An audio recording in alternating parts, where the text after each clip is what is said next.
This is the Luckiest Golfer on Earth podcast, where we follow the journey of one man as he attempts to play America's 100 greatest golf courses in a single calendar year. Ted Fenton and Michael Higgins break down and plan the golfing adventure of a lifetime that is scheduled to tee off on January 1st, 2023. Each weekly episode takes you inside the ropes to America's 100 greatest golf courses.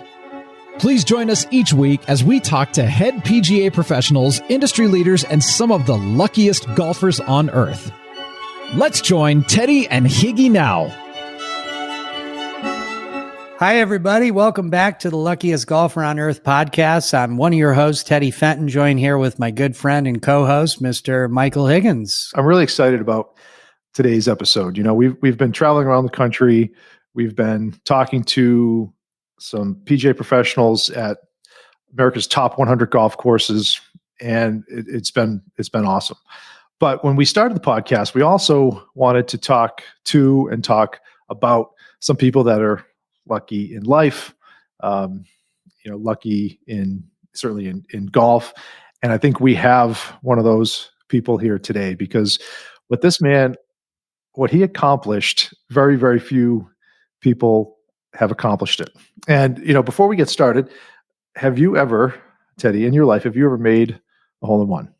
The elusive hole-in-one? No, I've come as close as you can on number 7 at Oakley Country Club when I was an assistant there. The seventh hole leans this way, and the pin was up top, and the ball was on the top part. And I mean, it was leaning. I don't know how it didn't. I mean, I needed like a half a rotation and it would have been an ace. And that's the closest I've come. So I got 0. You got 0. Well, I've got 1, right? And mine was, I was actually playing in a golf tournament, and I was trying to qualify for the Mass Open, which was at my home course. So I'm even par through 7, and I was through 6. I'm a complete mess. I get to the tee. I look, and my towel is about 20 yards behind me. So I'm running back. I grab my towel. I was first to hit on the 7th tee, and a golf cart comes running up, and it's one of the rules officials. And he found my putter cover that had fallen off somewhere. It had my name on it. And he's like, "Hey, I got your putter cover." And I'm like, "What is going on? I'm a train wreck here." And I tee off, and I hit. I'm slowing the group down, and I hit, and I'm like, "Oh, I just missed it." It was a front right hole location. And I'm like, "Just clear the bunker, please. Just clear the bunker. I don't want to have to hit into another bunker." And it clears. I'm like, "Oh, good." I bend down, pick up my tee, and we were so slow. The group behind us was a twosome. They were on the tee. And one of the kids says, I think that went in." I'm like, "What?" He's like, "Yeah, I think that went in." And I'm like, grab my laser. I'm looking. I don't see a ball on the green, but it was 185 yards away. So we drive up there. There's no ball on the green. And I'm walking over, and I look. And there it is. Now I'm playing in a golf tournament. I don't know the two guys that I'm playing with. And I'm like, "Guys, I've never had one of these before. Can you take my picture?" I'm like in the middle of a Mass Open qualifier, taking pictures of myself. And it's like, oh man, this is great. But so anyway, I've yet to have one since. But, before we, I knew our guest was coming on. So I wanted to do some research. Our friends and sponsors from Coast to Coast Hole-in-One help provide us with this information. So the odds of making a hole-in-one for a good golfer, a single-digit player, is about 12,500 to 1. And when you look at a tour player, it's around between 3,000 and 3,500 to 1.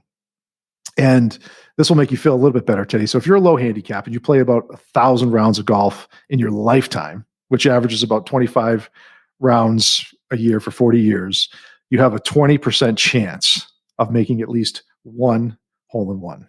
The average number of years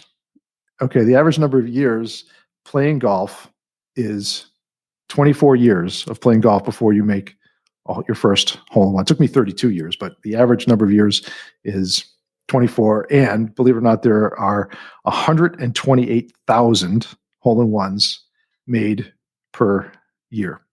And this is where I'm super excited, because our guest today is the head PGA professional at Mount Pleasant Golf Club in Lowell, Massachusetts, and wonderful guy.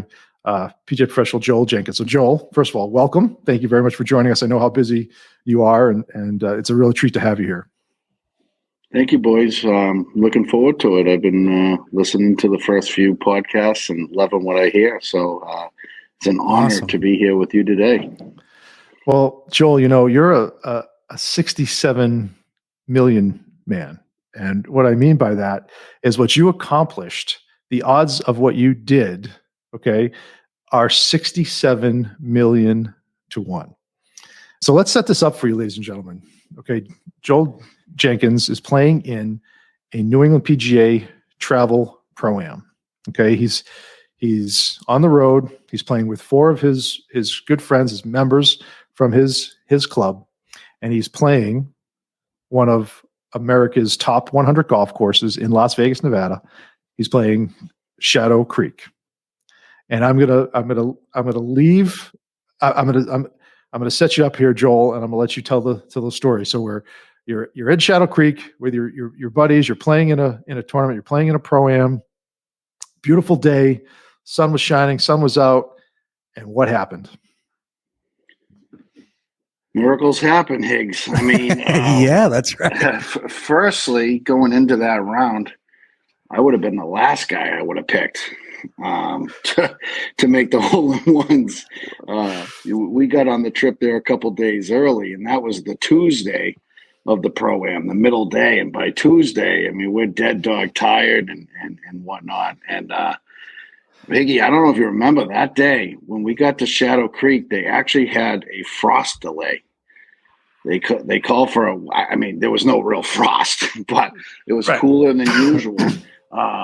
So that year I had 2 groups. I had the group, of my guys, and then I had a second group behind me of members. And, they delayed us for a while. So in true Mount Pleasant style, a lot of the real golfers are out there. They're antsy, trying to putt, trying to find out when they can hit balls, but not my guys. They're in the lounge, playing cards, playing 45s, drinking already, right? So it's like you're in Vegas. The tone. Man. My guys, we're golfers. We love the game, but we love the other parts too. So going into that round, I mean, I was tired. But excited because it's Shadow Creek. I mean, we had heard so much about it. Was this the first time you had played it? It was the Your first debut. time. And Teddy, man, I don't know if you've been there yet, but wait till you get there. I mean, you're somewhere different when you just get through that first gate. You're like, holy smokes. And honestly, the clubhouse is very humble. It's just kind of, cool looking, and you're like, oh, wow. But once you get like inside, and then you see the grounds, it's like, holy cow, this is different, and so the excitement level was great. I mean, the other part for us is we were thrilled. Somehow we pulled some strings, and we got to start on hole 1 that day, 1A, matter of factly. Wow. For us, we were pumped because you know how it is, a shotgun that just feels more real. It's different. It's different. Right. Yeah. It is different, right? You start on hole like 14 and you there's times, you could forget holes or you forget the order and, so hard we to were get your thrilled. bearing. Yeah. And then we found out our caddy was Rick Dalpos, and Rick played in the PGA Tour in the early 80s. And this guy just looked cool. I mean, he was like silver hair, good looking. I was like, damn, look at this guy, right? He looks like he's ready to play now, So we're like, oh, Rick, I'm like, buddy, don't worry about me today. Take care of my guys. I mean, this place, I said, listen, I'm a golf pro. I'm going to hit some good shots, but you're going to see some shots where you're like, holy cow, look at this guy, right? Well, what's his deal?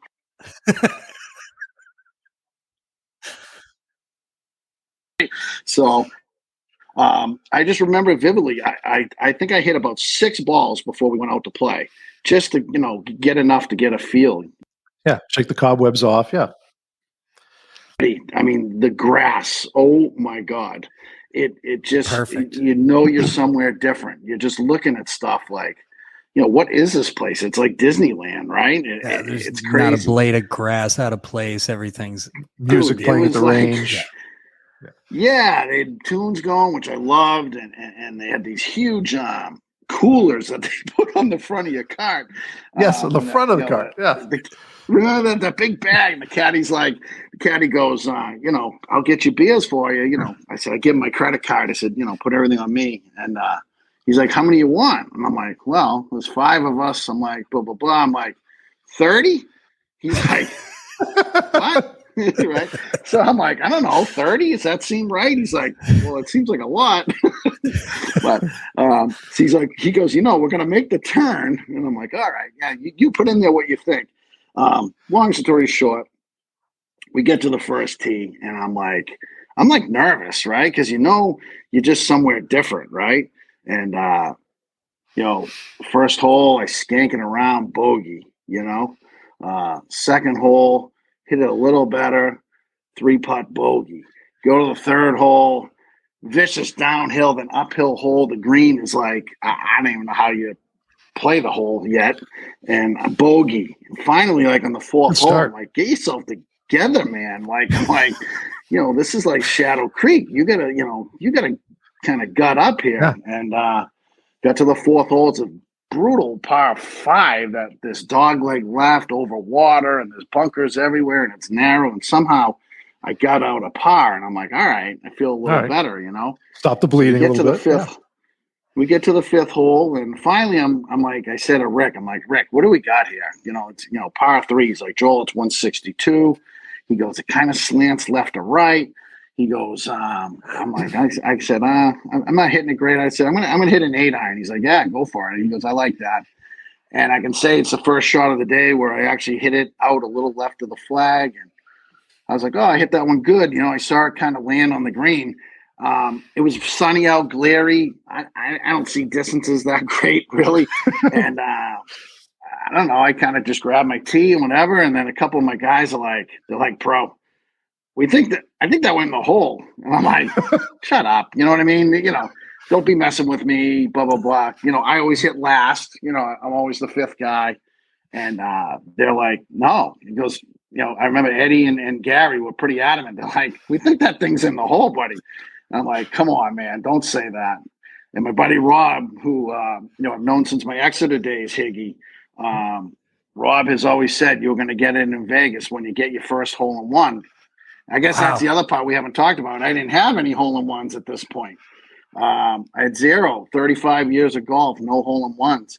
One of the guys had hit his in the hazard, so he had a second shot up there, and he hit it near the hole, and we could see his ball was near the hole. So then when we pulled up, the only ball we saw was, my buddy Gary's up by the hole, and they were like, I don't know, pro. And I wasn't convinced. I brought my putter with me. I had my putter.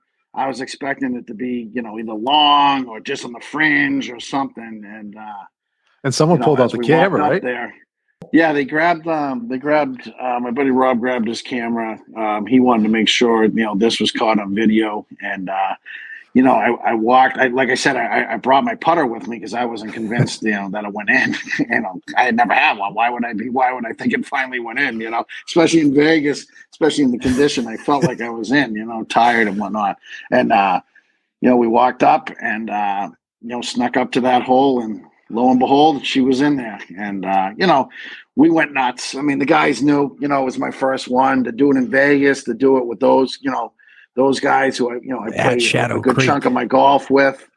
Rick Dalpost was excited. He come in for the hug and we screamed and yelled. We wanted to make sure everybody knew, something had happened. I really wanted the group behind me to know, my members, I wanted them to know that something would, happened. And it was awesome. It was like a huge monkey off my back, Nobody wants to be, there'll be people, my own members. Oh, pro, you have a hole-in-one, and you got to tell them, no, I've been close, a bunch of times. I've been Teddy, I've had a leaning on the lip, a couple of times, but no, I didn't have it, go in. So huge monkey off my back.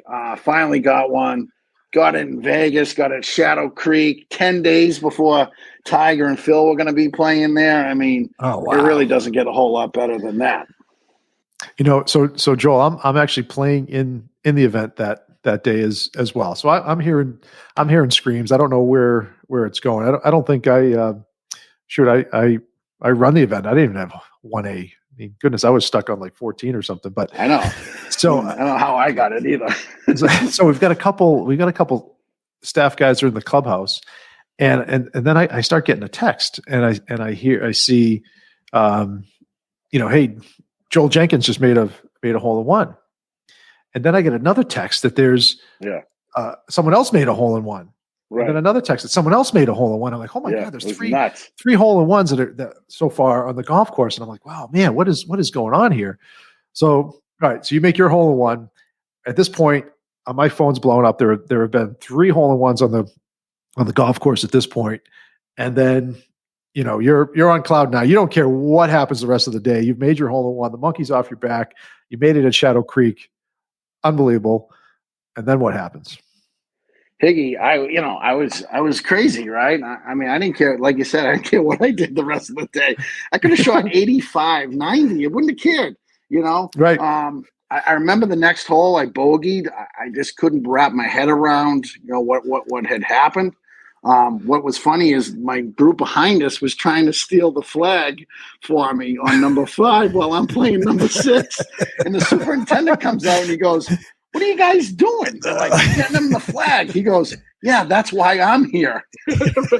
He goes, "I'm getting him the flag." So they got me the flag right away. I mean, I played number 6, I get to number 7, and the guy brings me the flag. I mean, I only got one hole into it, and they're already. I mean, it was crazy, right? Now I got this flag. My buddy Rob grabs it from me. He's like, "Yeah, you're not holding on to this," because he knows you're going to either lose it or you're going to step on it. You know what I mean? You're going to make him, do something stupid with it. So we finish the front 9, and Higgy, all I can remember, right, at the turn, Teddy, they have, how you go to these golf tournaments and you have a spread, a lunch, you know what I mean? Yeah. And I'm going to tell you, they had 40 to 50 feet of tables of food. Now I'm a fat guy, so I mean, you give me a chance to indulge in a good buffet, I'm all in. So now we make. I've witnessed it. Right, Higgy? Come on, right? Sausages, burgers, chicken, this, that, boom, boom. I mean, fat kid's dream, right? So I load up my box, and my guys are like, "Pro, are you really going to eat all that?" And I'm like, "Yeah, I'm going to eat all this. As a matter of fact, we're going to eat it right here." I said, "We're not moving until I decide we're moving." And they're like, "Okay." So now my group behind me, they finish, and now they're up with us, and they're like, "Hey, we're going to play through you guys." I'm like, "No, you're not." I said, "You'll go when I say you go." So we're laughing, haha. So we go to the back 9. Now, I mean, do the math, right? I had like a sausage, a burger. Well, now you're stuffed, right? You feel complete crappy. gut bomb. Right. I mean, you're just like, oh gosh. So we played 10. I remember 10 was a struggle because I probably still had sausage juice on my hands and whatnot. Right. Make bogey. I remember 11. I make a nice, cute little birdie. Number 12, a bogey. We get to 13.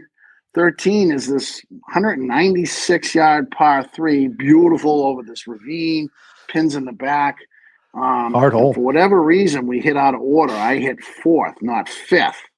I'm not really sure, what happened. But one of my guys was on top of the other tee. Rob was. And I got to be honest, I've said it in video and whatever. I'm sure I'll get made fun of. But that swing on that hole, a 6-iron to the 196 flag was my best swing of the year. It was everything I wanted. I hit the slot, little draw. Went at the flag, and I thought it went a little long. Again, my buddy Rob goes, "Pro." He goes, "I think it went in the hole." I go, now I'm like, all right, shut up. I mean, enough's enough, right?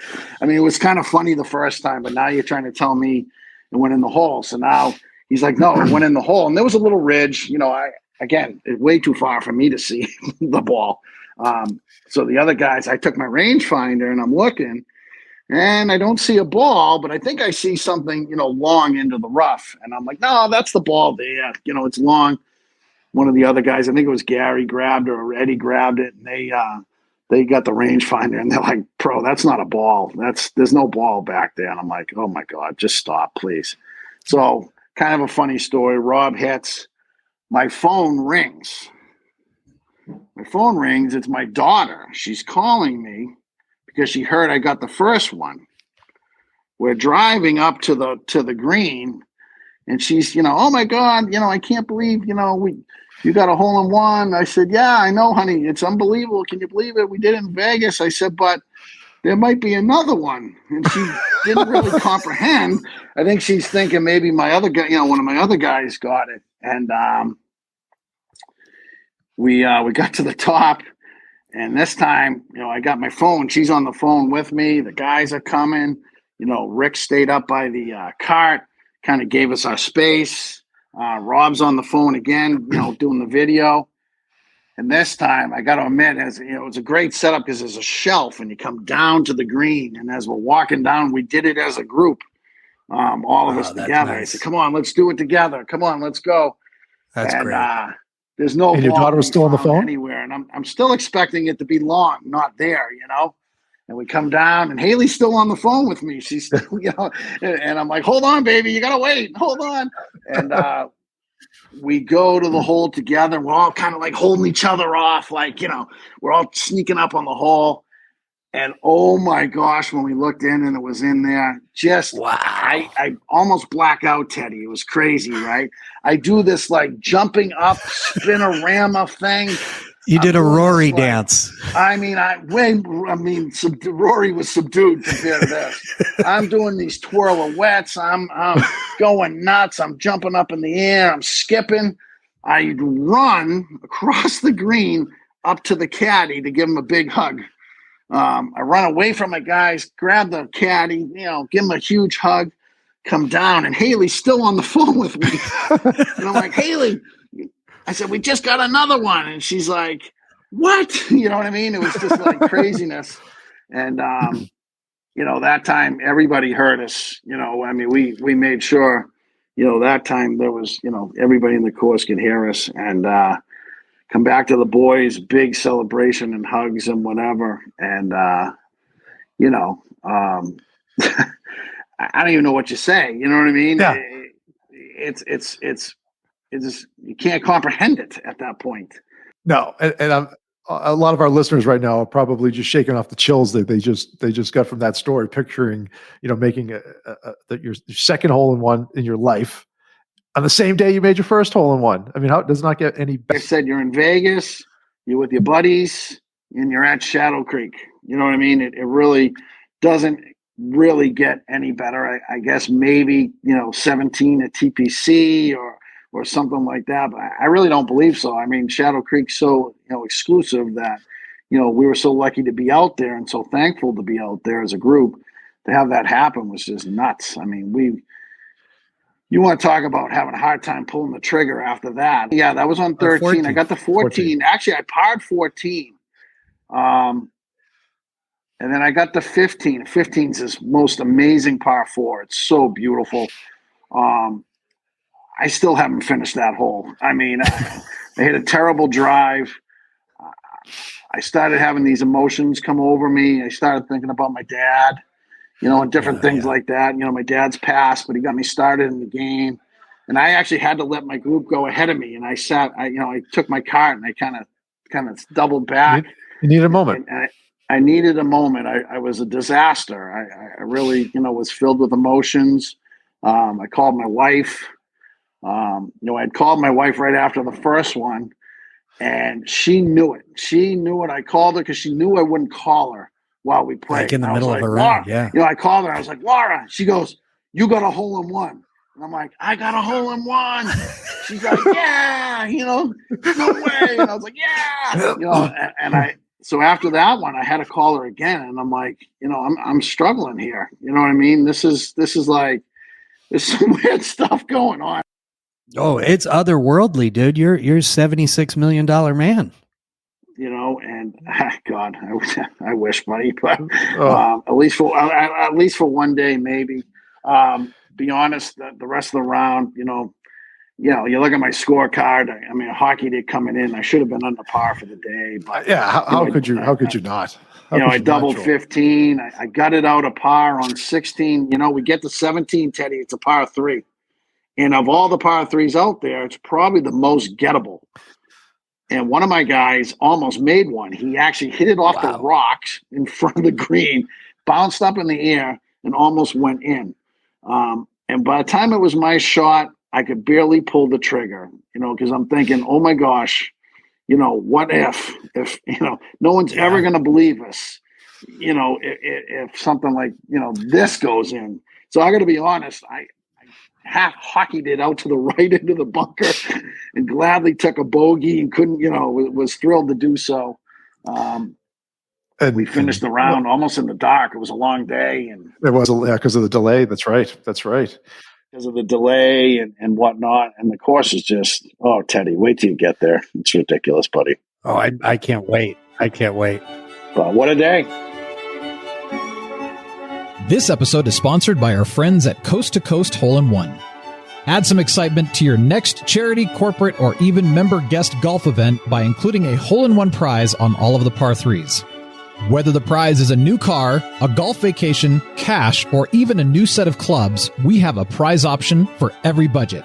So be sure to visit coasttocoastholein1.com and have their friendly staff help you enhance your next event with Hole-in-One Insurance.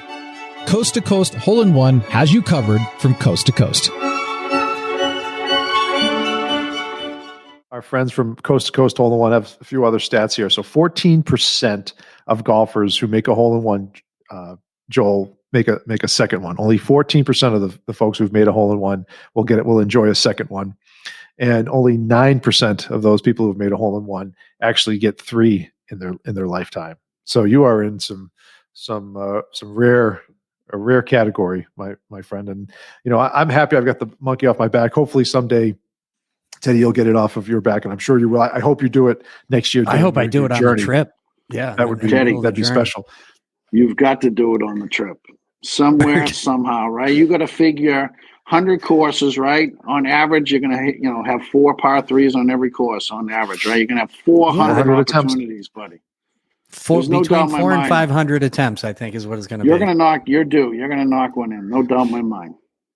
Well, that day, I love your confidence in me. That's great. I know it. He's a positive guy.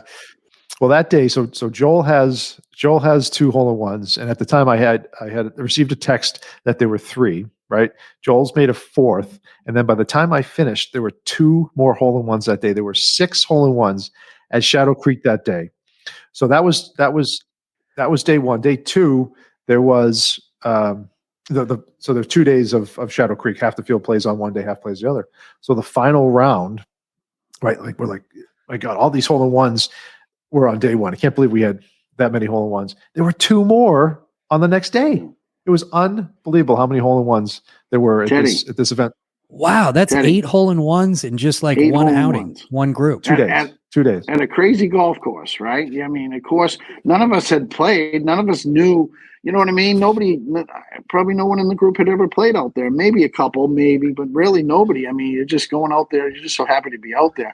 The other thing, Teddy, how about this? Imagine making 2 hole-in-ones, right, on the same day and not even winning a skin. How is that possible? Didn't even win a skin because they're team skins. So it's a 2-ball, a 2-score total.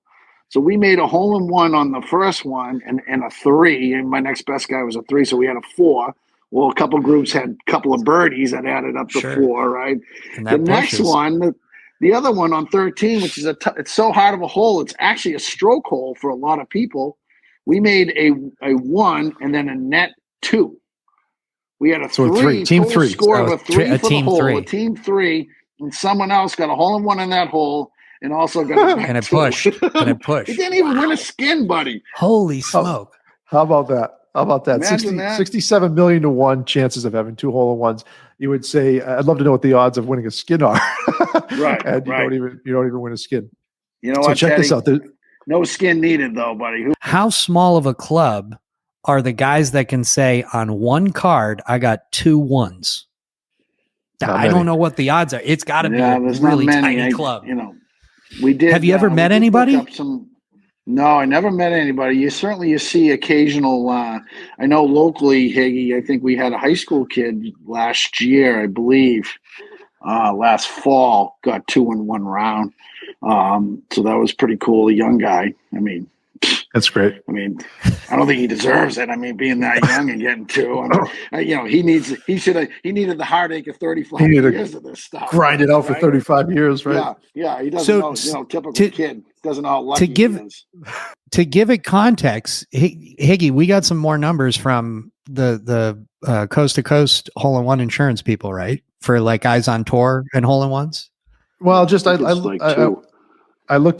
looked at some legends and talking about their lifetime, and I was looking at Arnold Palmer in his career had 19 hole-in-ones, which is a lot for sure, right? And Jack Nicklaus had 20. Never 2 on the same card though.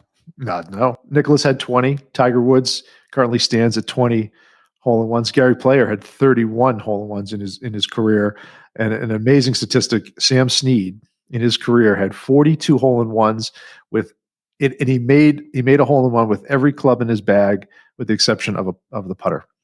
How about that? Wow! So he's got an ace with his driver. He's got an ace with his driver, 3-wood, whatever, 3-iron, every club that he carried, except for the. That's pretty cool. I gotta say, that's pretty cool little. That's a luckiest golfer on earth. That guy. And there's a gentleman by the name of Patrick Wells on June 22nd, 2015 at Laurel Hill Golf Club in Lorton, Virginia. He made 3 hole-in-ones in one round of golf. How about that? That's got to be the only one. I mean, 3 hole-in-ones in one round. He's got to be the only one in one round, which is amazing. My only regret on that round now, in hindsight, I wish I was more prepared to swing that club on number 17. Because that one sets up for a hole-in-one, right? That one funnels right to it. Couldn't set up any better. You could hit it a little long and it comes down the hill. My guy in my next group almost holed it out too. He got it within a foot.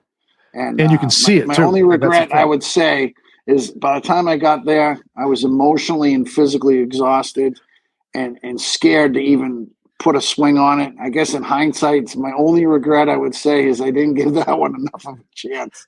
Now you're just getting greedy. I know. How is that? What's that? Such a golfer thing, isn't it?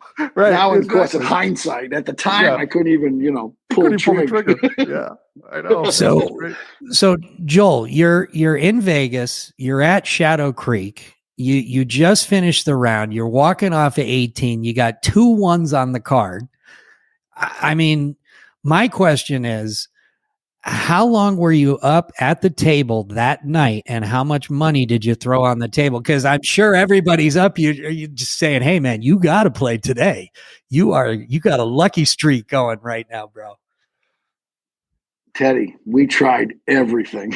I mean, we were my full group. We had 10 of us together. We pooled our money together. We were trying to find. We were on a roulette table. We did a couple quick blackjacks. We tried everything. I mean, we were playing. I had a decent night on roulette that night, but we were pounding the 5 and the 13. I bet. Now one's red and one's black. I usually bet the blacks, but my buddy Phil, he spent a lot of money on that 5, and that sucker never come up. And but we pounded the 5 and the 13 for hours, and that 13 came in, a handful of times. But yeah, I mean, we probably should have bought some lottery tickets too, or some scratchies or something. But we didn't. I wouldn't trade it for the world. Again, being out there with such great guys and friends to do that day was really cool. The end of the round was really cool too, Teddy. The staff from the club came out and they gave me this unbelievable coffee table book. And this is not your average coffee table book. This thing is leather bounded. It's high gloss pictures of every single hole on the course. With the description of each hole, and even some of the views before they even built the course, what it looked like, the grounds. So I don't think they knew what to do for me. I didn't feel like they had to do anything. I mean, Higgy couldn't even get me a damn skin on the thing. They gave me this awesome book, and I was grateful for that. And I thought, one of the coolest things that we did is, of course, when we got in, we tried to open the bar, and a lot of the groups are already starting to leave because, again, it was a long day. We finished close to dark. But one of my guys on my team, my buddy Eddie, we were able to get permission from the pro shop guys to let our caddy come into the lounge with us and have a drink with us as a group. Oh, that's nice. Pretty special. Oh, that's great. And that was one of my favorite parts of the whole thing. Because Rick, we got him out of the duty of having to put all the bags.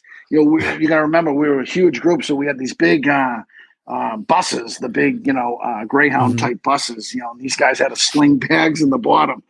We got Rick out of having to do that, and he was able to come into the bar with us and have a drink. And honestly, that was one of the coolest parts of the whole day for us. It was fun. Oh, it doesn't surprise me. Monty Montgomery, who's the general manager at Shadow Creek, is just a class act. So it doesn't surprise me that they treated you that way and made your special day even more special. Right? Oh man, they were great. So I've got a question for both of you. There were 8 aces that day, or 2 days. Sorry, 2 days. six aces that one day where you had 2 on the same card. Like, does everybody get 6 drinks? Is that what happened, or was it just a blowout and nobody remembers? Yeah, I think what happened is honestly. I mean, I didn't get any drinks from anybody else, Teddy. I can tell you that. I saw my bar bill. My guys were great. They tried to help me out with it, but obviously we were thrilled. I would have bought anybody a drink that day. But again, it was kind of weird, right, Higgy? If you remember, I mean, we finished and it was dark. I mean, we had to go. We didn't, It was dark. It was getting cold again. Yeah, cold. Yeah, and we kind of had to go, so we didn't get to really hang around as a full group. Some guys had already left. The one thing we did, which I thought was pretty cool.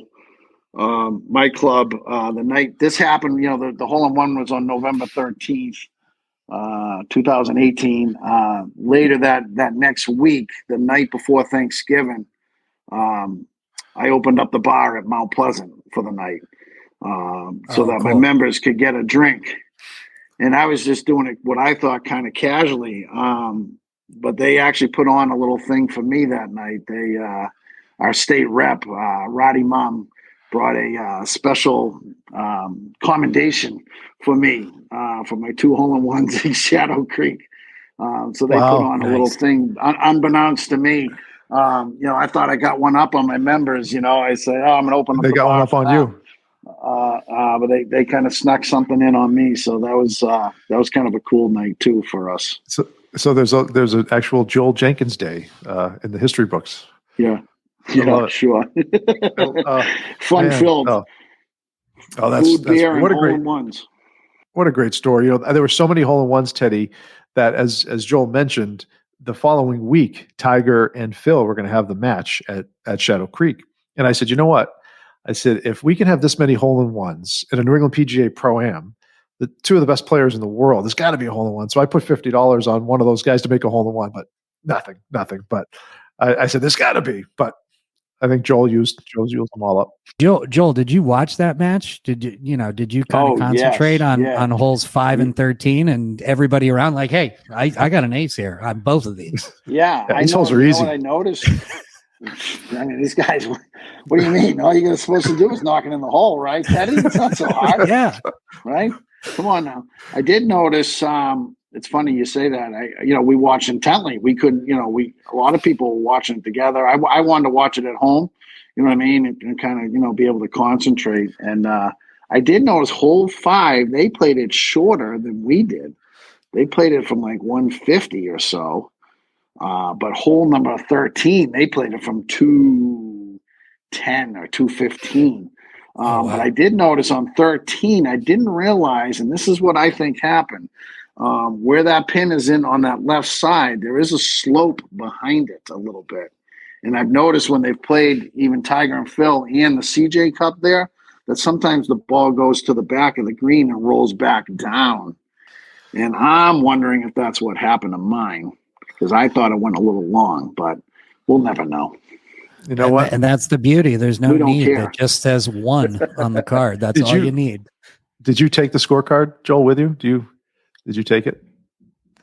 Yeah, we have the card. Yeah. Chris Clayton, your boy, he held it tighty for us. He kept it. As you know, we turn it in, so he kept it for us, and he ultimately gave it back to my guys, and they had both flags. I got the flag from the second one too. They had the flags done up, in a frame form, with awesome. With the picture of the hole, the picture of me on it with it, and obviously the date and different things on it. And then they did something for the card for me and my golf balls, the 2 golf balls. My buddy Rob, they know me, right? He's like, all right, give me the 2 flags and give me the 2 golf balls. Right? And I'm like, you know what I mean? It's, I had to make sure, we had we had to switch numbers after the first one. The first one was a TaylorMade 44. The second one was a TaylorMade 1. So it was nice to, have 2 different numbers on that. But those guys took care of me. My guys in my group, they're great friends, and they know me, and were able to, they took good care of me with the memorabilia, I should say. And we have it up in the pro shop at the club. It's there. The guys wanted it in there. It's awesome. Every now and again we look at it and we're like, holy crap. Yeah. I still can't believe it. It's still, you can't believe it. Amazing story. It's an amazing story. I don't think any of our listeners, Joel and Teddy, would there be any doubt that Joel Jenkins in 2018 was one of the luckiest golfers on earth, for sure. Oh, I would say his membership is consistent. Like since then, you are in the club, dude. You are one of the luckiest golfers on earth, for sure. Buddy, I'm telling you, for at least that one day, there's no doubt about it. I mean, I mean it when I say it. I would have been the last guy I would have picked going into that round. So you got to be lucky sometimes, Teddy. Right? The numbers don't lie. I'm a numbers guy. Your numbers coming up. I can feel it, Teddy. Well, we've got a couple of different taglines. Like you obviously you've heard, luckiest golfer on earth, miracles happen. We got another saying, get lucky, which JT uses a lot. Get lucky, get lucky, get lucky, get lucky. And I say that a lot too. So, for what we're trying to put together, Joel, I could not think of a better guest and a better guy to come on and talk about how you're lucky in life, lucky in golf, lucky in love, or just lucky in general. And 2 1s on a card at Shadow Creek, man, that's the top of the list. Yeah, sure. Buddy, I'm lucky all across the board. I can check all those boxes off, buddy. And we're super lucky to have gotten to get it straight from the horse's mouth. So I can't thank you enough for your time. This has been an incredible tale, and I hope that our paths cross at some point, sometime soon. Maybe when I come through the Higgy section, you can, come down for one of the rounds at one of the clubs. It'd be great to meet up with you again and get to play golf with you. Maybe some of his luck could rub off on you. Yeah, and who knows? You may need me. Yeah, I might need you. The ace might come with you in the group. You might have to fly him out to Shadow Creek. But you got 2 options. You got 2 options, Teddy. Either you're flying me out to Shadow Creek, okay, and we're going to try our luck again, or when you come to New England, if you don't have one by the time you get to New England, buddy, I'm coming to find you, and I'm going to at least be watching you, maybe rub some luck on you. I need all the help I can get. Perfect.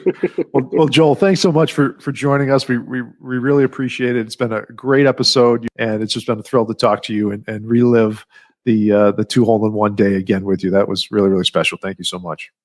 Yeah, thanks, Joel. You've been an absolute dream guest. Appreciate it, guys. Thank you so much for having me.